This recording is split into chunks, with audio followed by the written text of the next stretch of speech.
नमस्कार, प्लस में आपका स्वागत है। मैं आपके साथ राजकीय डालते अभी तक की मुख्य हेडलाइंस पर। बिहार विधानसभा स्पीकर चुनाव में एनडीए के विजय सिन्हा बने नए अध्यक्ष।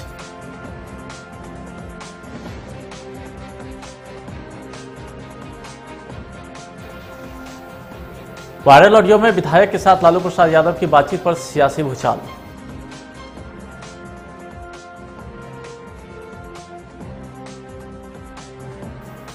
बिहार विधानसभा में भारी हंगामा, तेजस्वी यादव बोले तब सदन का नियम फाड़कर फेंक दीजिए।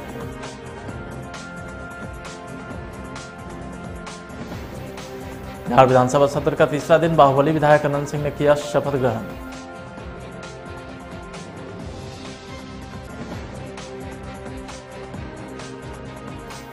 पटना सिटी के पीपा पुल पर लगा भीषण जाम से यात्रियों को हो रही भारी परेशानी।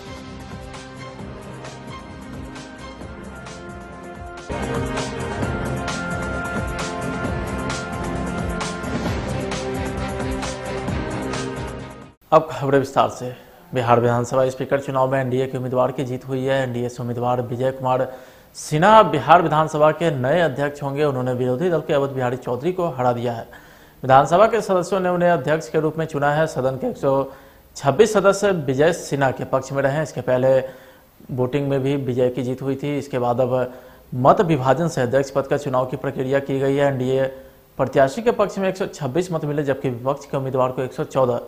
इसके बाद मुख्यमंत्री नीतीश कुमार नवनिर्वाचित अध्यक्ष विजय कुमार सिन्हा को आसन तक लाए और कुर्सी पर बिठाया, जिसके बाद अपने संबोधन में सीएम नीतीश कुमार ने कहा कि अध्यक्ष का पद दल से ऊपर होता है, अध्यक्ष सबके लिए होते हैं। विजय सिन्हा अनुभवी नेता है और सबको साथ लेकर चलेंगे। तो वहीं बिहार के दोनों डिप्टी सीएम और संसदीय कार्य मंत्री विजय चौधरी ने भी उन्हें बधाई दी। और अभी जो खड़ा होकर के जो अपना मत दिए हैं, तो उसमें हाँ के पक्ष में 126 और ना के पक्ष में 114। पुनः मैं कहता हूं, हाँ के पक्ष में 126 और ना के पक्ष में 114। इसलिए हाँ के पक्ष में बहुमत है, हाँ के पक्ष में बहुमत है। श्री विजय कुमार सिन्हा साबिसा अध्यक्ष निर्वाचित हो गए, घोषणा मैं करता हूं।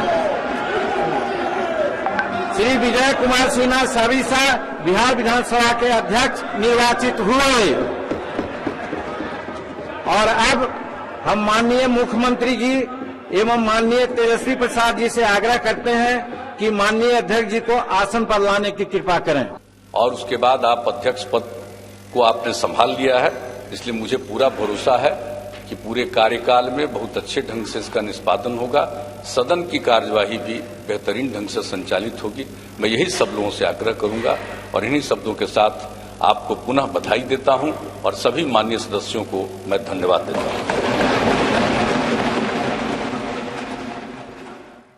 वहीं तेजस्वी यादव ने विधानसभा अध्यक्ष के चुनाव पर कहा कि आप सब लोगों को साथ लेकर चलें। बिहार लोकतंत्र की जननी है, लोकतंत्र की हत्या की जा रही है। आप सब लोगों के संरक्षण है, आपको सबको साथ लेकर चलना होगा, आपको सबको संरक्षण देना होगा। हम झूठ और असत्य का साथ नहीं दे सकते हैं, हम चुप नहीं बैठ सकते। हम सब लोगों ने जनादेश को स्वीकार किया है। हम लोग मर्यादा में रहने वाले लोग हैं। सत्ता में रहने वाले लोगों को इतना एहसास होना चाहिए कि नियम कानून का माहौल नहीं उड़ाना चाहिए। सभी सदस्यों का और खास तौर पर अधिकारियों को भी बधाई देता हूं कि आप अध्यक्ष बने। लेकिन अभी सभी लोगों ने अपनी अपनी बातों को रखा।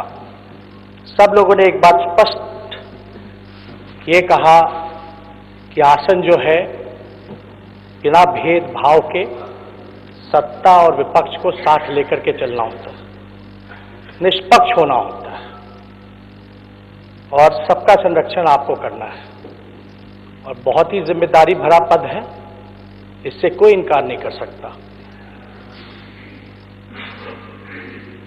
सदन में सबको अपनी बात कहने का अधिकार है और बिहार के हित के लिए, बिहार के विकास के लिए, जनहित के लिए हम सब लोग यहां चुन करके आए हैं और हम सबका दायित्व है कि संविधान को मानते हुए, नियमावली को मानते हुए हम सब लोगों को जनता के जो प्रश्न हैं उसका समाधान हम सब लोगों को मिलकर के करना है, चाहे सत्ता हो या विपक्ष हो।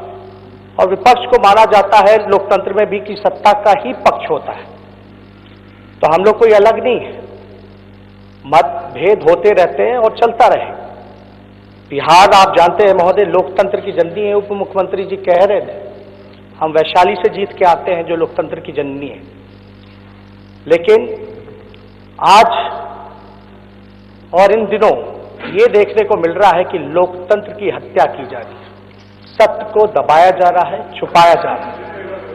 हम चाहेंगे कि आप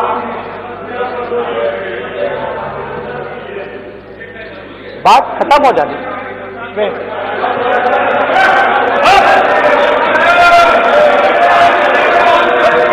शांति बनाए रखना। महोदय, हम लोग ये चाहेंगे कि आप आसन के जरिए संविधान की संरक्षण करें, लोकतंत्र को बचाएं, सत्य का साथ दें। हम तो बस इतना ही चाहते हैं और ये होना भी चाहिए। हम क्या, यहां बैठे हुए जितने सदस्य हैं, किसी को संविधान से दिक्कत नहीं होनी चाहिए, लोकतंत्र से दिक्कत नहीं होनी चाहिए। पता नहीं ये आवाजें क्यों उठ रही हैं। तो हम लोग कोई गलत बात तो नहीं कर, हम तो यही कह रहे हैं कि संविधान की रक्षा करो, हम तो यही कह रहे हैं लोकतंत्र की रक्षा करो। और हम उस जिले से आते हैं जो लोकतंत्र की जननी है, वैशाली है। लेकिन आज जो हम सब लोगों के सामने जो चुनौती है, इससे हम लोग इनकार नहीं कर सकते। सत्य को कितना भी दबाया जाए, छुपाया जाए, लेकिन देर सवेर वो सामने निकल के आता ही है। लेकिन हम सब लोग मर्यादा में रहने वाले लोग हैं, मर्यादा का उल्लंघन नहीं करते। बिहार विधानसभा के तीसरे दिन की कार्यवाही शुरू हुई है। तीसरे दिन शेष बचे 4 सदस्यों का शपथ ग्रहण समारोह हुआ, जिसके बाद विधानसभा अध्यक्ष के चुनाव की प्रक्रिया शुरू हुई। प्रोटेम स्पीकर जीतन मांझी ने अध्यक्ष पद के चुनाव को लेकर के प्रक्रिया शुरू कराई। मुख्यमंत्री नीतीश कुमार के बीच में रहने पर भारी हंगामा हुआ। तेजस्वी यादव ने कहा है कि विश्व अध्यक्ष चुनाव में नीतीश कुमार का क्या काम, वे तो इस सदन के सदस्य भी नहीं है। प्रोटेम स्पीकर ने पहले सर्वसम्मति से अध्यक्ष पद के चुनाव करने को कहा था, लेकिन विपक्ष ने इसे खारिज कर दिया, जिसके बाद मतदान की प्रक्रिया शुरू हुई। सदन में सीएम नीतीश कुमार के रहने पर राजद सदस्यों ने आपत्ति उठाई और जमकर हंगामा करने लगे। विधानसभा अध्यक्ष पद के चुनाव से पहले भाजपा नेता सुशील मोदी के खुलासे के बाद सियासी गलियारों में अलग ही भूचाल आ गया है। सुशील मोदी ने आरोप लगाया है कि लालू यादव जेल से फोन करके एनडीए के विधायक को तोड़ने की बात कर रहे हैं, जिसके बाद से मानो सियासी भूचाल आ गया है। बीजेपी विधायक नीरज बबलू, डिप्टी सीएम रेणु देवी सहित कई बीजेपी विधायक ने मीडिया के सामने इस मामले को लेकर के अपना बयान साझा किए हैं। नहीं, ऐसा कुछ नहीं। ललन पासवान नेता कह रहे कि फर्जी है। चलिए ऐसा तो नहीं है, अगर हुआ है तो बहुत ही निंदनीय। और दूसरे विधायकों से भी आपने और लोगों को फोन हो रहा है क्या? मुझे बस इतना ही कहना है, अगर हुआ है बहुत निंदनीय बात है। सचेत कर रही है, अपने विधायकों को निर्देश दे रही है। लग रहा है कि आपके अरे भैया, हमारे विधायक सब सतर्क है, हमारे लोग गठबंधन के हैं, गठबंधन वाला लोग नहीं है। गठबंधन क्या कार्रवाई होगी? स्पीकर जीतेंगे, स्पीकर आपके जीतेंगे। बीजेपी ये देखिए है वो झारखंड में बैठ करके जंगल राज वहाँ से चला रहे हैं, ये उनका चलने वाला नहीं है। जिस तरह से वो फोन कर रहे हैं, प्रलोभन दे रहे हैं, धमकी दे रहे हैं, ऐसी स्थिति में इमीडिएट केंद्र सरकार को इसमें हस्तक्षेप करते हुए सबसे पहले उनको तिहाड़ जेल शिफ्ट करना चाहिए, उसके बाद अलग से कार्रवाई करनी चाहिए, जांच करनी चाहिए। सबसे पहले तिहाड़ जेल उनको भेजना चाहिए। तो वहीं लालू प्रसाद यादव के ऑडियो प्रकरण को लेकर के विपक्ष भी अपना पल्ला झाड़ने में लगी रही। राजद विधायक भाई वीरेंद्र ने कहा है कि फोन पर आवाज सुनकर यह अंदाजा लगाना सही नहीं है कि यह लालू जी की आवाज है। लालू प्रसाद यादव ये सब काम करने वाले लोग, लेकिन पहले भी ऐसा रहा है। तो बहुत से लोग, आप बोलिएगा तो हम भी आपको सामने बुलाकर उनकी आवाज को सुना देंगे। आप कहिएगा करिए लालू यादव ही बोल रहे हैं। तो ये सुशील कुमार मोदी जी इसी के लिए जाने जाते हैं। अभी वो बेरोजगार हो गए हैं, तो रोजगार पाने के लिए अपने आका नेताओं को खुश करना। पहले नीतीश कुमार भी कहा करते थे कि कौन नहीं जानता कि लालू यादव बात कर। मोदी जी के ऐसे बयान को आप लोग सब लोग पूछ रहे हैं। अरे उनसे बड़े नेता हमारे आदरणीय लालू प्रसाद यादव जी हैं, पूरा इतिहास रहा है। वो हतोत्साहित है और जानबूझ के ऐसा अफवाह फैलाने लगता है, घबराहट में है कि हम लोग जो स्पीकर पद, चूंकि महागठबंधन को मैंडेट मिला था और मैंडेट को अपहरण कर लिया गया था, इसलिए वो आज सरकार बनाए हैं।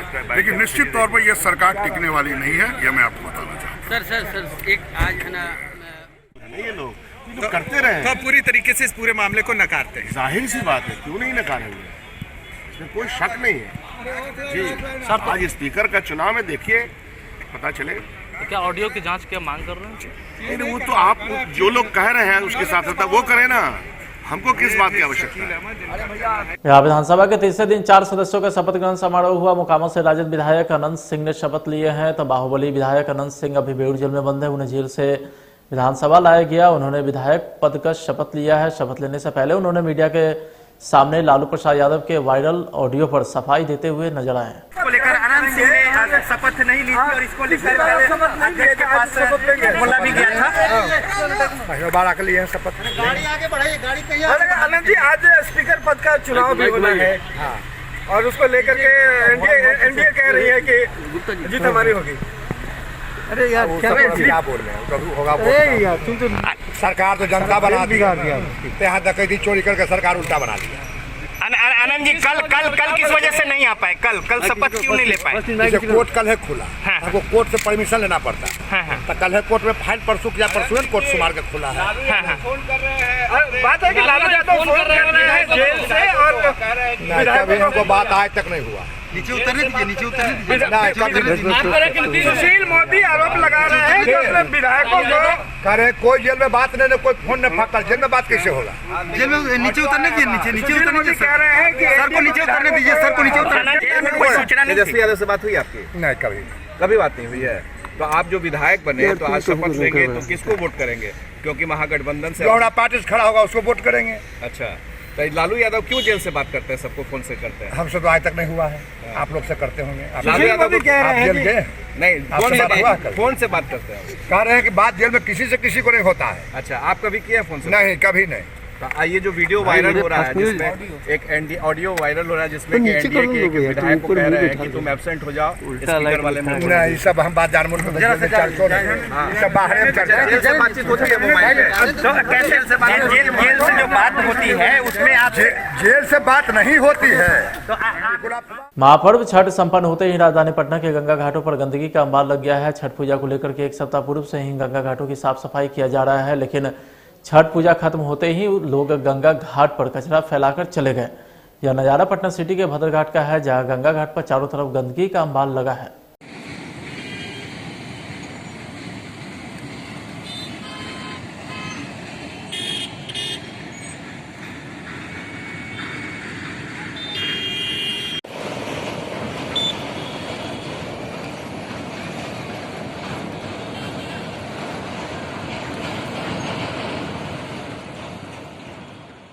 मुजफ्फरपुर में अपराध पर नियंत्रण करने के उद्देश्य से एसएसपी के नेतृत्व में विभिन्न थानों की पुलिस के साथ बिहार यूनिवर्सिटी से जुड़े सभी हॉस्टल में घंटों सघन छापेमारी की गई। इस दौरान संदिग्ध लोगों को चिन्हित कर हिरासत में लेकर पूछताछ भी की गई।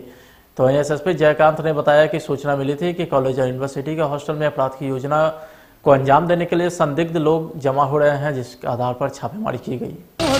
एक और है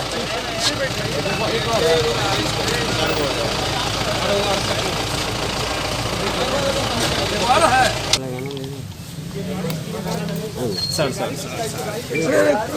स्पेस में आ जाइए।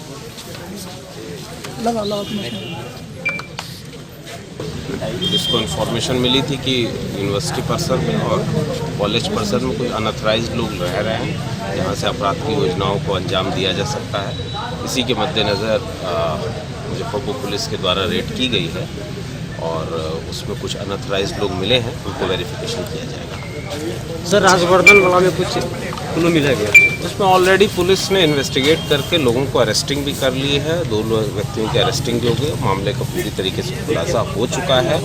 और लेकिन उसमें कुछ सूत्र इस बारे में ज़रूर मिले थे कि हॉस्टल से पहले भी जो है कई घटनाओं को अंजाम दिया गया था, जिसमें कई लोग हॉस्टल से जेल गए थे, उसके बाद में फिर से इस तरीके की गतिविधियाँ बढ़ रही थी। उसी के मद्देनजर पुलिस के द्वारा कार्रवाई हुई है। पटना के महात्मा गांधी सेतु के समानांतर बने पीपा पुल पर भीषण जाम लगने से यात्रियों को भारी परेशानी हो रही है। तो वहीं पीपा पुल पर छोटी बड़ी गाड़ी की लंबी कतारें भी लग रही है। गंगा पार हाजीपुर जाने व पटना आने वाले यात्रियों घंटों जाम में फंसने से काफी परेशान दिख रहे हैं। तो वहीं पीपा पुल पर मौजूद पुलिसकर्मी जाम को सामान्य कराने में जुटे रहे हैं। आपको बता दें कि महात्मा गांधी सेतु को पूर्वी लेन पर निर्माण का कार्य होने से पूरी तरीके से बंद कर दिया गया है। तो वहीं सेतु के पश्चिमी लेन पर वाहनों का आवागमन जारी है। महात्मा गांधी सेतु पर जाम से फंसने के लिए यात्री पीपा पुल का भी सहारा ले रहे हैं। पीपा पुल भी जाम होने से यात्रियों की परेशानी बढ़ गई है।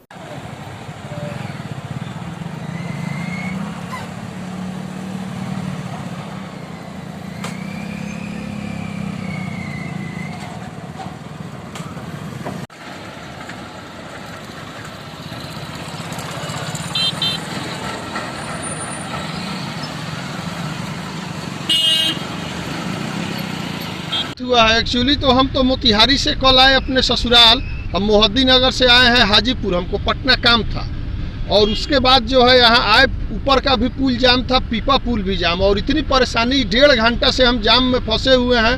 अंत में आगे जो स्थिति देखे हैं हम जाने का, शहर में जाने का, हम गाड़ी यहीं पर छोड़ दे रहे हैं या तो किसी से लिफ्ट लेके मोटरसाइकिल से हम जाएंगे अपने बीजेपी पार्टी कार्यालय और एक जगह और काम है, और नहीं तो कोई टेम्पू रिजर्व करके जाएंगे। यही स्थिति है मतलब अभी इस ट्रैफिक व्यवस्था का।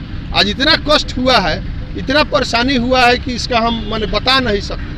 आप अपनी गाड़ी गायघाट छोड़ के और ऑटो से जाने के लिए मजबूर हुए। हाँ, सुरक्षा व्यवस्था को लेकर क्या इंतजाम किया गया? देखिए, सुरक्षा व्यवस्था के बारे में हम क्या कह सकते हैं, पुलिस के जवान लोग हैं, ऐसी कोई परेशानी सुरक्षा को लेकर तो नहीं है, लेकिन ट्रैफिक व्यवस्था को लेकर जो है हम एकदम निश्चित रूप से कहेंगे कि यहाँ व्यवस्था चरमरा गई है, कहीं ना कहीं दिक्कत है। ये जो बाएं साइड से हम लोग मुड़े हैं, इसका मुड़ाव तो इधर दाहिना से भी हो सकता था। अभी प्रशासन क्या समझ रहे हैं अपने आप से वो लोग समझेंगे, प्रशासन का क्या सोच है वो लोग बताएंगे, लेकिन ये जो व्यवस्था है वो कहीं से सही नहीं लग रहा है। अच्छा, कहीं ना कहीं सत्ता तो आपकी है, बीजेपी की सत्ता है, उसके बावजूद इस तरह की राजधानी पटना में अगर कानून व्यवस्था और ट्रैफिक व्यवस्था इस तरह है, चरमराई हुई है, तो क्या कहना चाहेंगे? देखिए, सत्ता अपनी है, बात सही है, नई सरकार बनी है तो जनहित में काम करेगी ही सरकार, लेकिन यहाँ जो है सरकार अब यहाँ पर क्या कर सकते हैं? यहाँ पर तो जो कर्मचारी हैं, ट्रैफिक व्यवस्था से जुड़े कर्मचारी, उनको समझना है, पुलिसिंग जो है उनको समझना है। अब यहाँ पर तो सरकार का कोई दोष हम नहीं देंगे, यहाँ पर कहीं ना कहीं जो व्यवस्थापक है, जो इस सिस्टम को व्यवस्था दे रहे हैं इस प्रकार, उन्हीं में कहीं ना कहीं दिक्कत है। यानी अब मजबूरन आप गाड़ी अब गायघाट में छोड़? जी बिल्कुल, आज हम परेशानी के वजह से यहाँ पर हम छोड़ के हम जा रहे हैं। क्या चीज़ से जाइएगा? हम ऑटो से जाएंगे, चाहे किसी मोटरसाइकिल वाले से लिफ्ट लेंगे। सासाराम के कड़गहर में सड़क दुर्घटना में युवक की मौत हो गई है। घटना के बारे में बताया जाता है कि शिवसागर थाना के चंदनपुरा पिपड़ी गांव का रहने वाला जयप्रकाश सिंह अपने एक मित्र के साथ बाइक से वैवाहिक समारोह में भाग लेने जा रहा था। इसी दौरान एक वाहन की चपेट में आने से जयप्रकाश सिंह की मौत हो गई। कड़गहर थाना क्षेत्र के सोनवर्षा में यह हादसा हुआ है।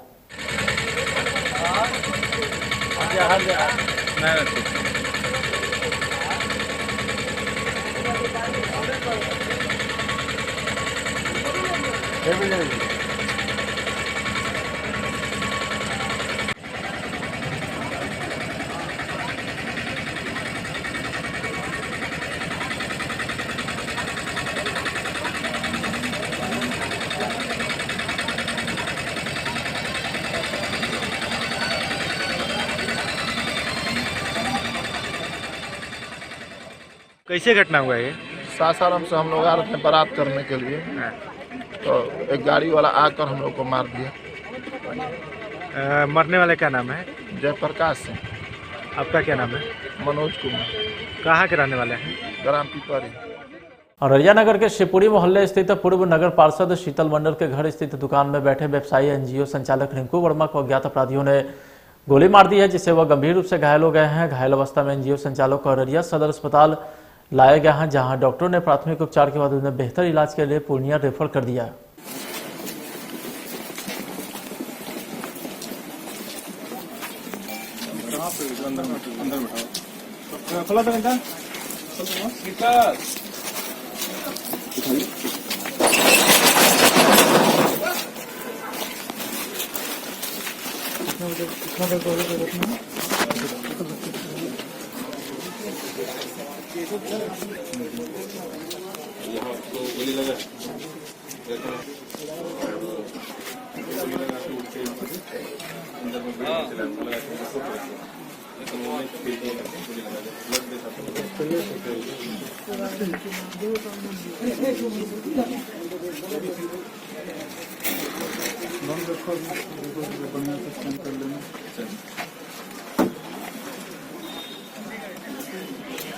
3 गोली चला तो खोखा भी गिरा होगा ना, 2 खोखा गिरा।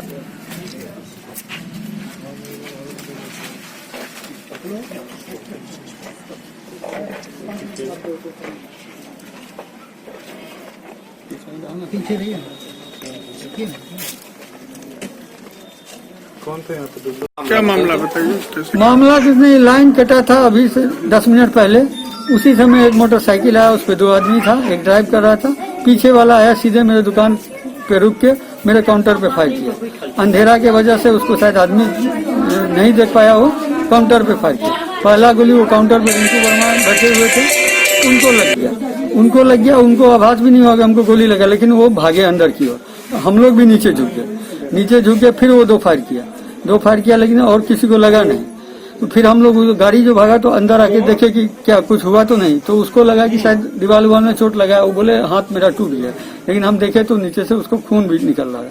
तो उनको जैसे तैसे हम लोग मोटरसाइकिल बैठा के अस्पताल ले गए, और उसके बाद प्रशासन को खबर किए तो सारे लोग आए हैं। कितना गोली लगा उसको? एक हमको लगता है 1 गोली, अभी कंफर्म हम बता नहीं सकते हैं कितना गोली लगा। तो वहीं अररिया विधानसभा के जदयू प्रत्याशी शगुफ्ता अजीम के हार के बाद कार्यकर्ता के साथ समीक्षा बैठक की गई। इस बैठक में मुख्य अतिथि के तौर पर अररिया सांसद प्रदीप कुमार सिंह उपस्थित थे। समीक्षा बैठक में सांसद प्रदीप सिंह ने कहा है कि अररिया में शगुफ्ता अजीम की हार नहीं हुई है, यह विकास की हार है। ये बैठक आज यहाँ पे रखा गया है अररिया विधानसभा में, जो हम लोगों की हार हुई है एनडीए गठबंधन के हमारे नेताओं का, विधायकों का, इसलिए रखा गया था कि आज का बैठक में समीक्षा करना था और कार्यकर्ताओं को बूस्टअप करना था। कहाँ पे हम लोग कमी रह गया, उन्हीं का एक समीक्षा बैठक थी, और समीक्षा बैठक के बाद हम लोगों ने कार्यकर्ता को उत्साह भरने का काम किया है। और हार नहीं मारूंगा, प्राण नहीं ठानूंगा, काल के कपाल में नेता मिटाता तो करता रहूंगा। हार जीत तो होती रहती है, परंतु हम लोग आगे का रणनीति बनाए हैं कि किस तरह से इस विधानसभा को जीता जाए। हमने कहा कमी रह गई, हम कहा चूक किए हैं, फिर से आने वाला दिन में इस तरह का कमी न रह जाए, इन्हीं का समीक्षा बैठक हम लोग आज की। बिहार विधानसभा चुनाव में इस बार सिर्फ एक ही मुद्दा छाया रहा, वो था रोजगार को लेकर के हर राजनीतिक दल के नेता ने जनता के बीच जाकर लोक लुभावने वादे किए, लेकिन जनता ने एक बार फिर से एनडीए की सरकार पर भरोसा जताया है। जनता के इसी विश्वास को पूरा करने के लिए सरकार गठन के बाद लगातार रोजगार को लेकर के कवायद जारी है। पहले जहां विभागों से प्रस्ताव मांगे गए, तो अब इसी बीच बिहार में दिसंबर माह से लेकर अगले वर्ष मार्च तक वनरक्षी, वनपाल, पुलिस चालक सिपाही, होमगार्ड में सिपाही व सिपाही चालक के साथ परिवहन विभाग में चलंत दस्ता सिपाही सहित कुल 11,408 पदों पर भर्ती परीक्षा होंगी। 31 मार्च तक 17,000 पदों का चयन की प्रक्रिया पूरी होगी, जिसमें पर्यावरण, वन और जलवायु परिवर्तन विभाग की वनरक्षी के 484 पदों की बहाली के लिए 16 दिसंबर को 37 जिलों के 383 परीक्षा केंद्र पर 2 पाली में परीक्षा आयोजित की जाएगी। इन पदों पर बहाली के लिए कुल 3,54,386 अभ्यर्थी भाग लेंगे। फिलहाल आज के खबरों में इतना ही। आप देखते रहिए प्लस न्यूज। नमस्कार।